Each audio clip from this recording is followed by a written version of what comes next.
Hallo meine Freunde, hola Madridistas, Entscheidungen über Entscheidungen bei Real Madrid. Was da los ist, schauen wir uns heute natürlich zusammen an. Auf der einen Seite stehen die Spielernummern von unserem Kader fest. Viele von euch interessiert das ja, weil man schaut ja immer wieder mal, welches Trikot könnte man sich zulegen. Hier erfahrt ihr die neuen Spielernummern von unseren Spielern. Es gab auch die ein oder andere Überraschung. Dann, eine Entscheidung wurde auch getroffen bei Endrick. In den letzten Tagen war ein großes Fragezeichen über den Brasilianer. Bleibt er? Wird er verliehen? Geht er in die Premier League? Geht er nach Italien? Hier erfahrt ihr die endgültige Entscheidung. Und zu guter Letzt schauen wir uns auch die erste Trainingseinheit an, wo quasi der gesamte Kader endlich angekommen ist bei Real Madrid. Und im Anschluss hat Marc Cucurella sein erstes Interview gegeben als Spieler von Real Madrid.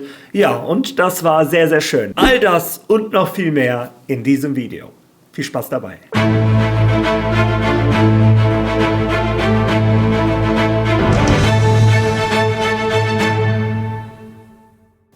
Ja, während ich gestern an den letzten Feinheiten für mein Video dran war, während des Uploads, kam auf einmal die Information aus Spanien, Real Madrid hat die neuen Trikotnummern für diese Saison an La Liga gemeldet. Das sind aktuell die Nummern der Spieler von Real Madrid, aber aufgepasst, bis zum Saisonstart könnte sich theoretisch noch etwas ändern.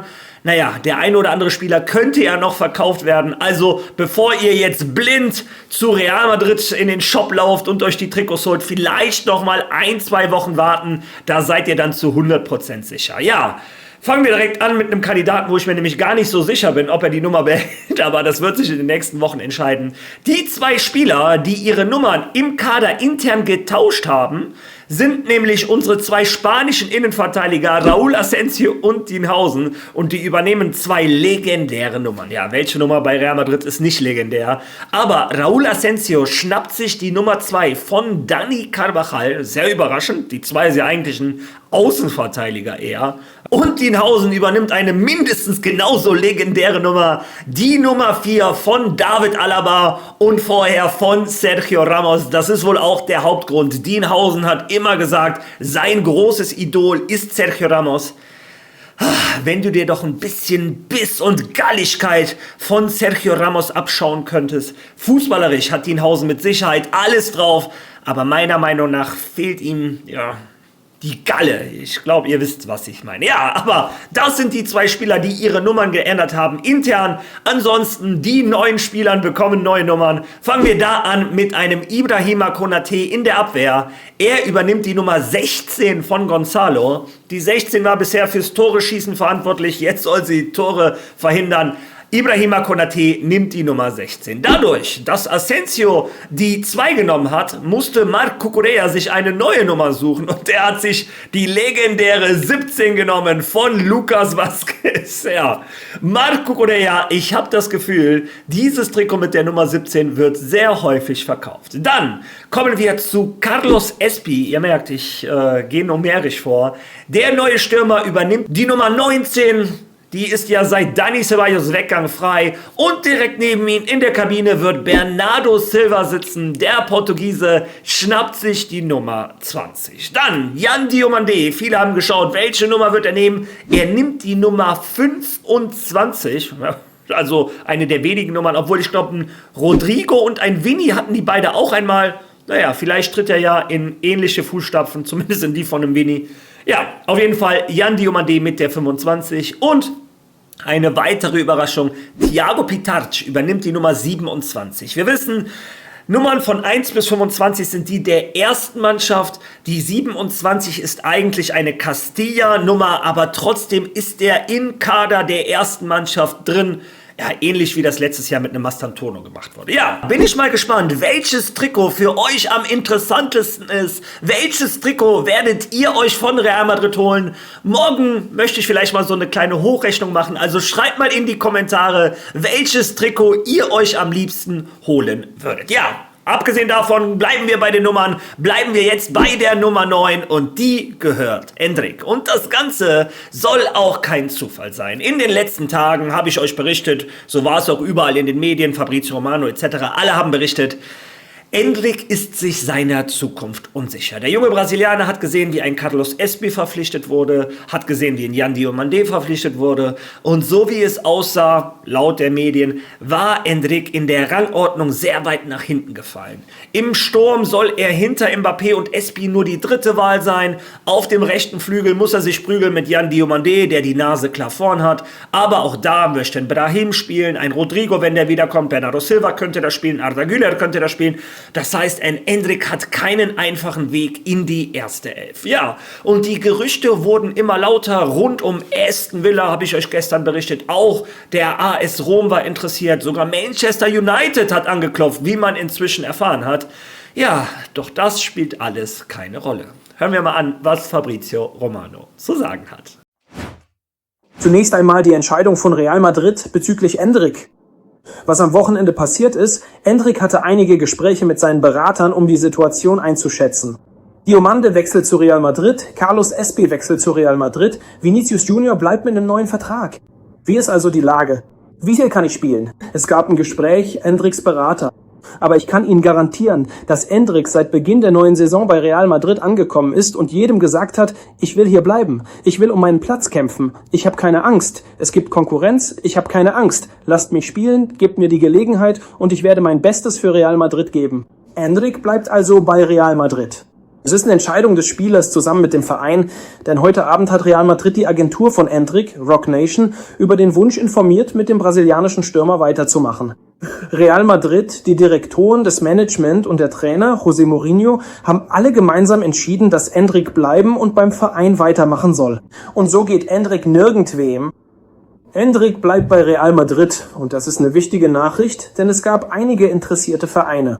Roma und Aston Villa haben versucht herauszufinden, ob sie in den Deal einsteigen und Endrick bekommen können. Die Antwort lautet nein, denn Endrick bleibt bei Real Madrid. Ja, und diese Aussagen von Fabrizio Romano wurden inzwischen auch vom AS bestätigt. Schauen wir da zusammen einmal rein. Endrick bleibt. Real Madrid hat die Leihe des brasilianischen Spielers, an dem auch Roma und Aston Villa interessiert waren, gestoppt. Mourinho setzt auf ihn. Der Spieler nimmt die Herausforderungen des Trainers an. Die letzten Stunden waren um Endrick hektisch. Es gab viele Spekulationen über seine Situation. Insbesondere angesichts der lukrativen Angebote von Top-Clubs wie der AS Rom und Aston Villa, die ihn ausleihen wollten. Laut Quellen dieser Zeitung hat der Verein in den letzten Stunden eine Leihe endgültig ausgeschlossen. Mourinho setzt auf ihn und glaubt, dass er eine Schlüsselrolle spielen wird. Diese Meinung teilt auch Florentino Perez, der den Spieler sehr schätzt. Endrick selbst ist bereit, die Herausforderung anzunehmen. Ja, der Artikel geht noch weiter, aber das Wichtigste haben wir gehört. Sowohl ein José Mourinho als auch ein Florentino Perez halten große Stücke auf Endrick. Mourinho denkt sogar, er kann eine Schlüsselrolle einnehmen. Und ganz ehrlich, für mich sind das tolle Nachrichten. Gestern, obwohl es hieß, so wie es aussieht, wird er verliehen, habe ich gesagt, das wäre ein Riesenfehler von Real Madrid und ich bin sehr happy, dass die Verantwortlichen das nochmal überdacht haben oder dass die Zeitung vielleicht gestern was erfunden hat. Eins ist mir auch relativ egal. Hauptsache ist, ja, eine Schlüsselrolle soll der junge Brasilianer einnehmen. Ich muss ehrlich sagen, in der Vorbereitung hat er mir sehr gefallen. Hier und da fehlt ihm der Feinschliff.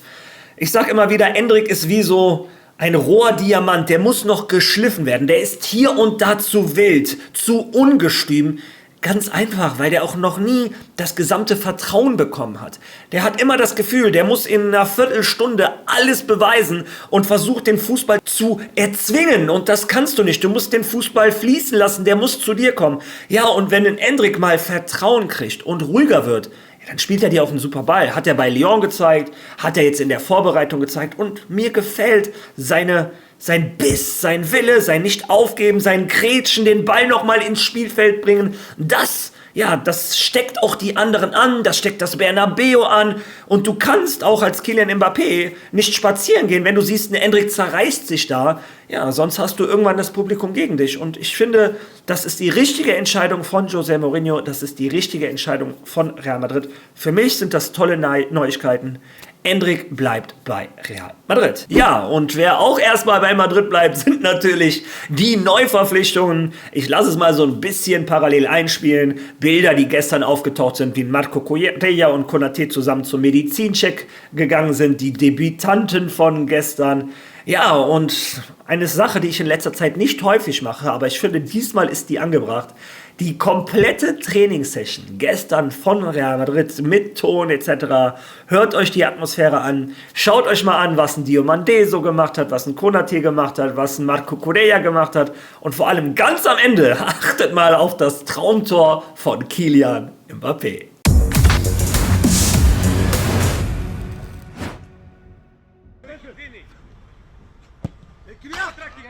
Muy bien.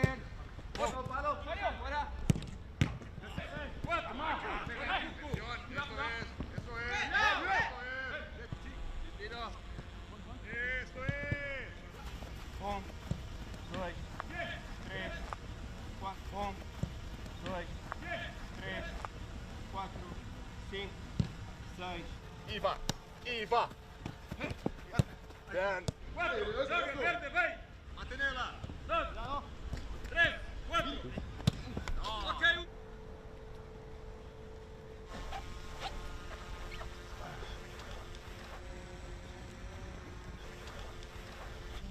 Eso bien, mantenemos el ritmo hasta la línea, nos frenamos después de la línea. 15. Bien.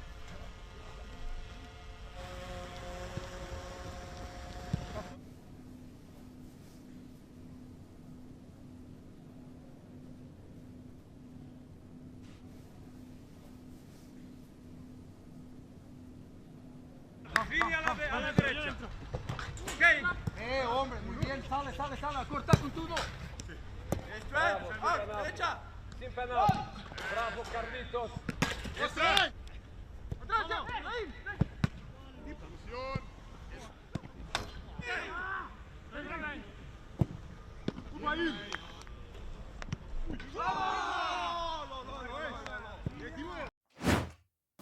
Was war das denn bitte für ein Fallrückzieher von Mbappé? Ich lasse das hier aus einer anderen Perspektive auch nochmal laufen. Das hat der Franzose gestern selber auf seiner Social-Media-Seite gepostet. Also ein schönes Ding, schöner Fallrückzieher am Ende von Kylian Mbappé. Aber es war schön, mal alle zusammen trainieren zu sehen. Diomandé, der hat so eine gute Bewegung gegen Cucurella gemacht. Also der hat schon Qualität, der Junge. Marco Correa, man sieht auch, der ist da richtig intensiv im Training. Konaté, ja, und das war quasi die erste Trainingseinheit, wo alle am Start waren, außer Tchouaméni und Jude Bellingham. Und da muss man auch mal Arantxa Rodriguez auf die Finger hauen. Eigentlich eine sehr zuverlässige Quelle, aber in letzter Zeit wundert es mich, hier und da kommen viele Informationen, die meinte, ein Tchouaméni kommt erst am Mittwoch. Tchouaméni war gestern schon beim Medizincheck. Dann hat sie gesagt, Bellingham kommt erst am Mittwoch. Danach hat sie selber revidiert und gesagt, Bellingham hatte gestern noch irgendein Fotoshooting in London, soll heute das erste Mal wieder da sein. Naja, wie dem auch sei, Bellingham und Tchouaméni sollen heute wieder ins Training einsteigen und dann haben wir endgültig die gesamte Kapelle zusammen. Morgen geht's dann nach La Coruña zum Teresa Herrera Cup von Real Madrid, aber darüber reden wir morgen. Ja, worüber wir heute noch reden, ist das Interview von einem Marco Correa. Der Spanier hat seine ersten Worte gesagt als Spieler von Real Madrid. Real Madrid TV macht da echt tolle Videos und ich bin froh, dass ich die für euch übersetzen kann, dass ihr ein bisschen das Feeling für die Spieler bekommt. Ja, und ohne zu lange zu quatschen, was hat Marco Correa uns zu erzählen?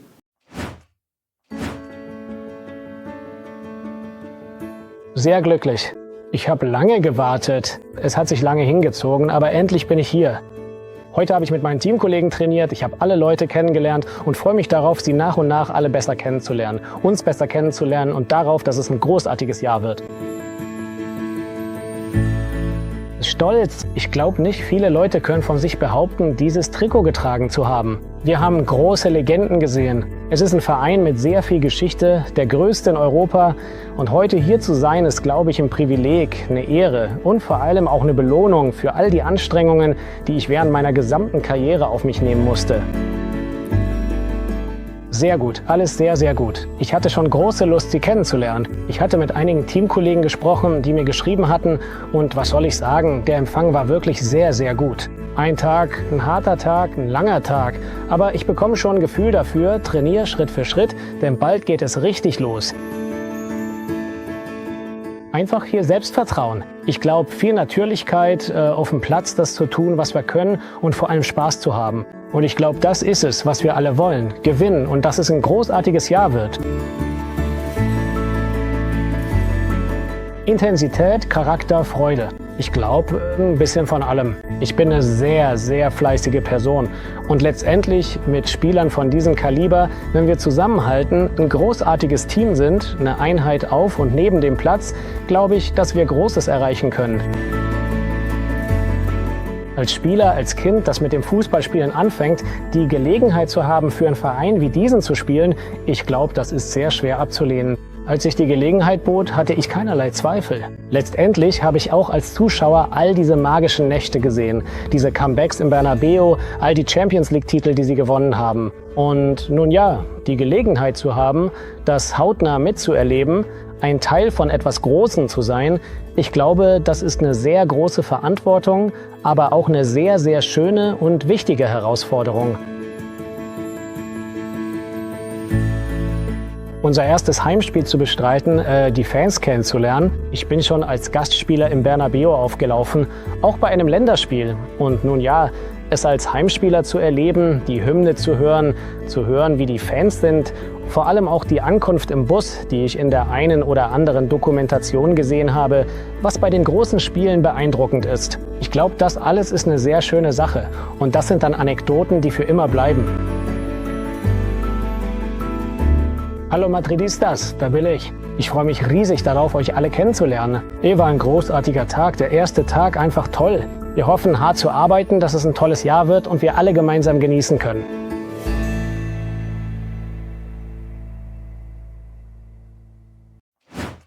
Ja, ganz tolle Worte von Marco Correa. Hat mich richtig gefreut, das Interview. Man hätte denken können, der kommt als Weltmeister, als Arroganter. Die Fans, die feiern den alle schon, obwohl er noch nie für Real Madrid vom Ball getreten hat. Aber auch eher ähnlich wie bei Bernardo Silva. Meine Aufgabe ist erstmal, mich zu integrieren, die anderen kennenzulernen, etc. Kleine Brötchen backen. Ja, und das ist auch der Charakter, den Real Madrid in der Kabine wollte, den José Mourinho in der Kabine wollte. Allgemein glaube ich, José Mourinho hat einen tollen Job gemacht, was Charaktere angeht, die in die Kabine von Real Madrid kommen. Ich glaube, das sind alles harte Arbeiter, ehrgeizige Typen. Also ein Bernardo Silva hat man ja auch gehört, ein Cucurella, ein Diomandé möchte die Welt auffressen und sich beweisen.